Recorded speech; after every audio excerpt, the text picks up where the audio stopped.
레위기 15장입니다. 1절 3절. 정결법 마지막 주제는 남녀 성기로부터의 다양한 유출증입니다. 앞서 이미 설명한 대로 이러한 피, 분비물, 그리고 정액은 역시 신체 생명의 기운과 씨앗인데 이것들의 유출은 곧 생명이 빠져나간다는 것을 의미하죠. 이것은 생명에서 멀어지고 죽음에 가까워지고 있음을 의미하면서 그런 연고로 신체 유출은 부정하게 여겨집니다. 유출 증상은 다음과 같은 교차 구조를 보입니다. 1절로 2절 상반절은 서론, 2절 하반절에서 15절까지는 남자의 만성 유출, 16에서 18절은 남자의 설정, 19, 24절은 여자 월경, 25절로 30절은 여자의 만성 유출, 그리고 31에서 33절은 서론과 대칭되는 요약입니다. 이러한 다양한 유출 증상들은 매우 복잡한 감염 규칙과 더불어서 그에 따른 정결 절차를 필요로 합니다. 먼저 남자의 유출 증상들입니다. 이것은 그의 몸에 유출이 나타나는 현상인데 그의 몸은 성기에 대한 완곡어법이죠. 남자 성기로부터의 유출은 정액 유출과 만성적인 비뇨기 질환에 의한 유출로 나눕니다.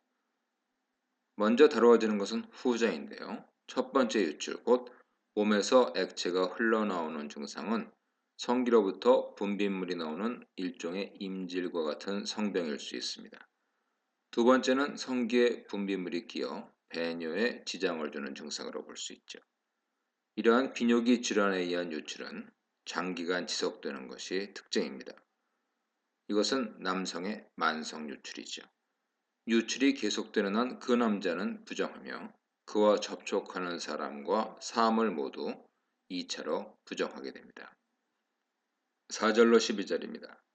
유출병은 자신만 더럽히는 것이 아니라 그 부정결을 전염시키죠. 즉 유출이 계속되는 한 그 남자는 부정하며 그와 접촉하는 사람과 사람을 모두 2차로 부정하게 됩니다. 그가 앉거나 누운 자리는 과도한 접촉으로 인해 크게 감염이 되어 다른 사람이 그곳을 만지면 2차 감염으로 이어집니다. 그러한 물건은 침상, 의자, 안장과 같은 것들이죠. 반면에 어떤 사람이나 사물과의 단순 접촉은 2차 감염으로 이어지지는 않았으나 접촉된 사람과 물건 모두 부정하게 만들었습니다. 또한 부정한 사람의 몸과 접촉을 통해서만이 아니라 침이 튀겨도 부정을 탔습니다. 그러나 만일 유출 환자가 손을 씻으면 사람을 만질 수 있었는데 따라서 손을 씻으면 아마 다른 사물도 얼마든지 만질 수 있었을 것입니다. 따라서 유출병 걸린 남자가 손을 씻는 한 일상생활을 하는데 큰 어려움은 없었을 것으로 보입니다. 이렇게 오염된 물건들은 그것이 질그릇이면 깨뜨리고 나무 그릇은 씻어내며 아마도 17절로 미뤄보건대 누웠던 침대나 앉은 자리는 그가 목욕을 하는 날 함께 세탁을 했을 것입니다. 질그릇은 액체를 흡수하는 특질로 인해 아마 부정결이 흡수되어 있는 것으로 인식되어 깨뜨리는 반면 금속류를 포함해서 목과 그릇은 그런 특질이 없으므로 단지 씻어내는 것으로 충분했습니다. 부정이 옮은 물건은 그날 당장 세척을 해야 한다는 규정이 없으며 따라서 씻어내기 전까지는 부정한 상태가 지속됩니다. 하지만 설명할 것처럼 정액이 묻은 물건의 경우는 당일에 즉각 씻어서 정결케 해야 합니다. 따라서 다른 오염된 물건들도 당일에 씻어내야 했을 것입니다. 감염된 사람의 경우도 언제나 그날 당장 옷을 빨고 목욕을 한 뒤 저녁까지 기다려야 합니다. 한편 11절은 이런 유출증을 앓는 사람이 손을 씻으면 한시적으로 다른 사람을 만질 수 있다고 규정합니다. 그렇다면 그가 사물도 만질 수 있었을 것입니다.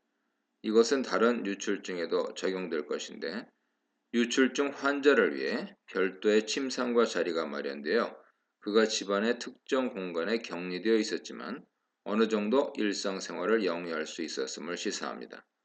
아마도 남자든 여자든 부정결 기간에 그 사람을 위한 침대나 의자, 그리고 자리가 따로 마련되었을 것입니다. 13, 15절입니다. 만일 남자 유출이 멈춰서 몸이 깨끗하게 되면 그는 그날부터 7일을 기다렸다가 7일째 되는 날 옷을 빨고 목욕을 합니다. 그러면 그의 몸은 물리적으로 일단 완전히 깨끗해집니다. 그러나 제의적으로는 아직 부정한 신분이죠. 왜냐하면 그가 자신의 부정결로 더럽힌 성소가 청소되어 있지 않기 때문입니다. 자신이 발생시킨 성소 오염이 제거되어야만 비로소 그는 완전히 제의적이고 법적인 정결 신분을 성취하게 됩니다. 따라서 제8일째 완치자는 비둘기 2마리를 준비해서 성소에 올라가 속죄제와 번제로 그것들을 바칩니다. 여기서 속죄제가 핵심인데 그는 자신의 유출증으로 인해 더럽혀졌을 뿐 아니라 성소도 그로 인해 더러워졌기에 속죄제의 피로 그것을 씻어냅니다. 다른 사례들과 비교해 볼 때 유출병 환자에게 요구된 제물은 간소했습니다. 12장 3모의 경우 표준 제물은 비둘기 속죄제와 번제의 양이었는데 번제는 아마 출산에 대한 감사의 의미가 들어갔을 것입니다. 따라서 속죄제는 가벼웠습니다. 그러나 13, 14장 나병 환자의 경우 속건제, 속죄제, 번제를 위해 양이 3마리 바쳐져야 하는 등 매우 과중한 제물들이 요구되었으며 이때 속죄제도 순양을 바쳐야 했습니다. 이것은 나병 환자의 부정결이 성소의 마당을 상대적으로 크게 오염시켰음을 암시하죠. 나병의 심각성은 이와 같이 제물에서도 확연히 드러납니다. 그러나 유출증의 경우에도 산모와 같이 비둘기 속죄제만이 요구되었습니다. 이것은 유출증이 나병처럼 심각한 부정결은 아니었음을 말해주죠. 16, 18절입니다. 남자의 성기로부터의 설정은 2가지 경우로 나뉩니다. 몽정과 같은 불가항력적인 설정과 정상적인 성관계에 의한 설정. 정액이 자연히 흘러나온 사람은 아마 옷을 빨고 목욕을 한 뒤 저녁까지 기다려야 합니다. 만일 정액이 옷이나 가죽에 묻었다면 당일에 즉각 세탁을 해야 하며 저녁까지 부정 상태가 지속됩니다. 아마도 12절을 따라 접촉된 질그릇은 깨뜨리고 나무 그릇은 즉각 씻어냈을 것입니다. 2번째 사례로 정상적인 성관계를 통한 정액 유출도 남자를 부정하게 만듭니다. 이때 여자 또한 정액에 접촉되었기에 역시 부정케 됩니다. 2사람 모두 아마 옷을 빨고 당일에 목욕을 한 뒤 저녁까지 기다려야 합니다. 정결법에는 한 가지 풀어야 할 문제가 있습니다. 왜 자연스러운 출산, 생리, 정상적 성관계가 더럽게 여겨졌느냐는 것이죠. 우선 출산과 월경의 문제는 앞서 어느 정도 설명이 된 바 있습니다. 여기서 출산 자체와 성관계 자체는 더럽게 간주되지 않았음을 기억해야 합니다. 그것은 하나님의 창조의 축복이었죠. 다만 그것이 부정을 유발한 이유는 그런 행위 뒤에 신체로부터의 피와 정액의 유출 때문이었습니다. 이것은 일종의 생명력의 소실이므로 부정하게 여겨집니다. 이 문제를 포함한 레위기 11장에서 15장 부정결들은 아마 창세기 3장에서 인간 범죄로 인해 몸과 자연의 원래 창조 질서가 어긋난 결과로 보아야 할 것입니다. 정액이 부정결을 유발하기 때문에 하나님 면전에, 즉 성소에 올라갈 때나 거룩한 전쟁을 수행할 때는 부부간의 성관계가 금지되었고 몽종을 해도 그 사람을 진 밖으로 내보낼 만큼 심각하게 간주되었습니다. 바울이 기도에 집중하고자 할 때 부부간에 분방을 하도록 권면한 이유도 이와 무관하지는 않을 것입니다. 이 문단에서는 유출과 부정의 관계에 대해 묵상해 보시기 바랍니다. 19, 24절입니다. 여자의 자궁출혈 또한 2가지로 나뉩니다. 하나는 매달 생리현상으로 찾아오는 월경과 다른 하나는 비정상적 자궁출혈이 계속되는 경우죠. 월경이 찾아오면 여자는 7일간 부정한 상태로 지냅니다. 이것은 피가 멈춘 후 7일째가 아닙니다. 피가 보이기 시작한 후 일주일 기간이죠. 이 기간은 대략 여성 평균 월경 기간과 일치됩니다. 7일째 되는 날 여자는 본문에는 명시되어 있지 않으나 옷을 빨고 목욕을 한 뒤 그날 저녁이 되면 정결을 회복한 것으로 추론됩니다. 아마 당일에 여자가 사용했던 침대와 자리도 함께 청소했을 것으로 추론됩니다. 이때 그 여자는 성소에 올라가 희생을 드릴 필요는 없었습니다. 이런 측면에서 이어지는 만성 자궁 출혈에 비해 부정결 정도가 낮았죠. 여자 월경 기간에 사물과 접촉하면 그것에 부정결이 감염됩니다. 잠깐의 단순 접촉은 사물만 오염시키나 앉거나 눕는 과다한 접촉은 감염 정도가 심해 그 사물, 앉았던 자리나 침대를 통해 2차 감염이 발생합니다. 현재 율법에는 명시되어 있지 않으나 아마도 그 경우 사물에도 2차 감염이 발생했을 것으로 추론됩니다. 성기의 만성적 유출증을 겪는 남자와 월경을 치르거나 만성 자궁출혈을 앓는 여자가 앉거나 눕는 것이 더럽혀지는 이유는 바로 액체가 유출되는 성기의 직접적인 접촉 때문일 것입니다. 월경 중인 여자와 잠자리를 하는 것은 심각한 결과를 초래합니다. 본문은 남자가 여자와 마찬가지로 7일간의 부정결 기간을 겪어야 한다 명시합니다. 7일째 되는 날 본문에 역시 언급되어 있지 않으나 그는 옷을 빨고 목욕을 해야 했을 것입니다. 그러나 레위기 18장 19절, 20장 18절에서는 그런 행위가 제명의 형벌을 밟는 범죄에 포함됩니다. 이때 남녀 모두 그 형벌을 받습니다. 어떤 학자들은 이런 모순에 대해 두 본문 간의 초점의 차이, 즉 레위기 본문은 부정결의 전염성 문제와 정결 과정에 관심, 즉 15장 본문은 부정결의 전염성 문제와 정결 과정에 관심을 두는 반면 18장, 20장 본문은 그런 행위의 범주적 금지와 더불어 징벌에 초점을 맞추면서 상어 보완적이라고 얼버무립니다. 그렇다면 정결케 된 뒤에 제명되었다는 것인가? 분명 둘 사이에는 부정결을 처리하는 방법에 있어 큰 차이가 있습니다.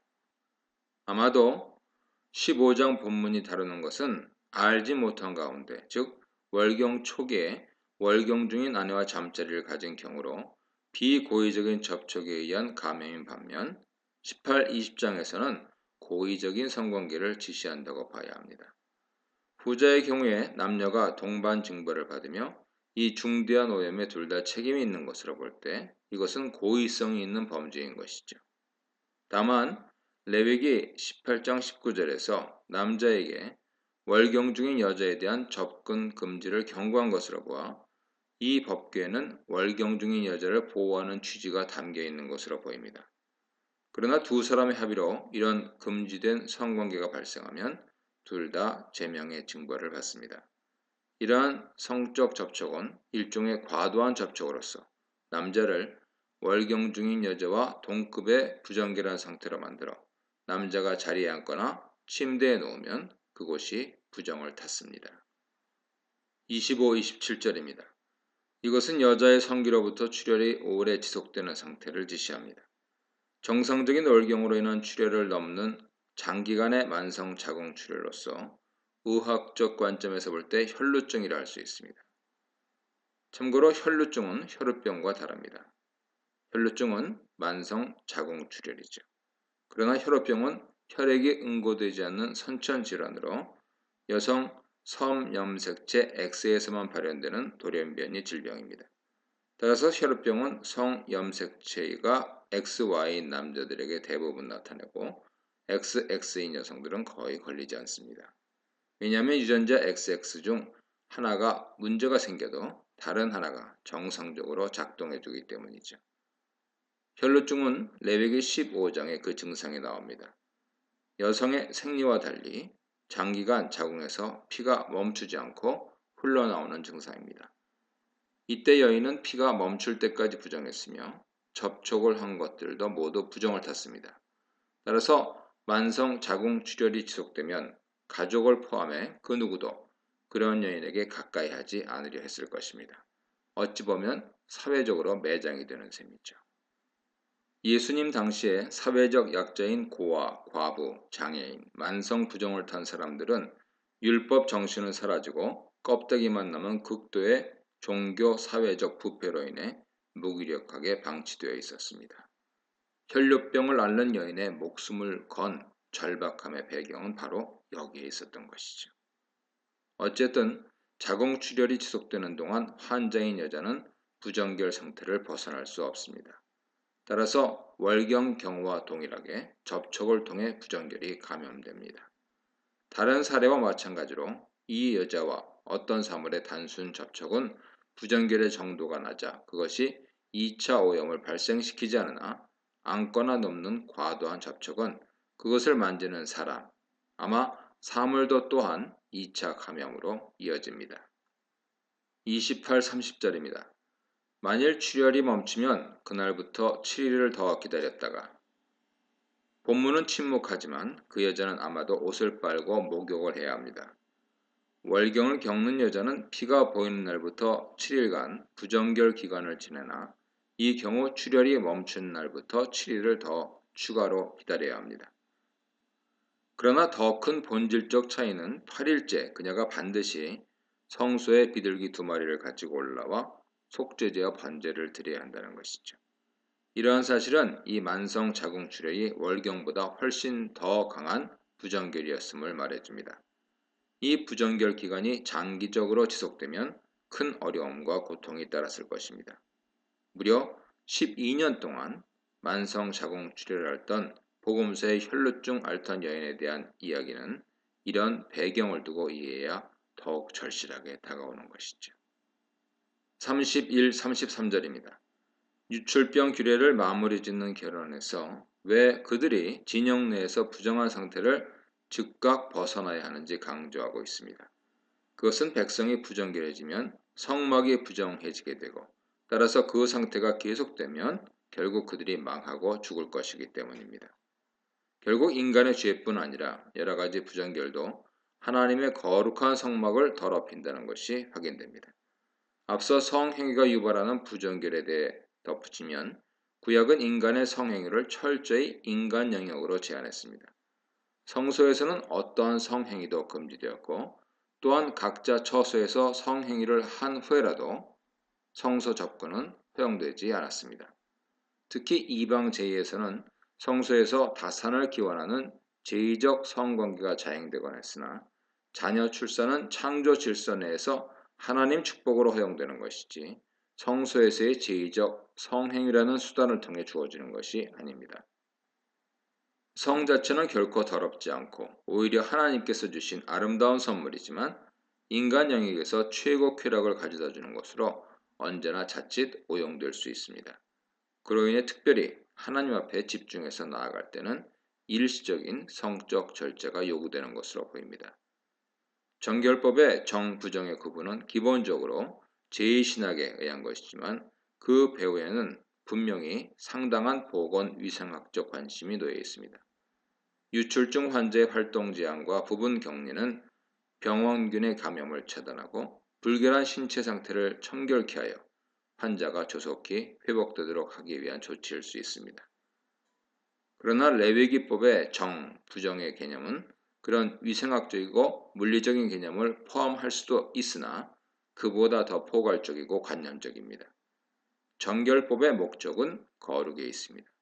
신약에서 정결법의 형식은 모두 폐지되었지만 이 취지의 본질은 계승되어서 그 율법이 완성되는 것이죠.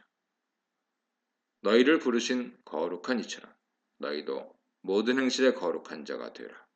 기록되었을 때 내가 거룩하니 너희도 거룩할지어다 하셨느니라. 말씀하신 베드로전서 1장 15절 이하 참조하시기 바랍니다. 이 문단에서는 성과 부정, 성과 위생, 정결법과 거룩에 대해 묵상해 보시기 바랍니다.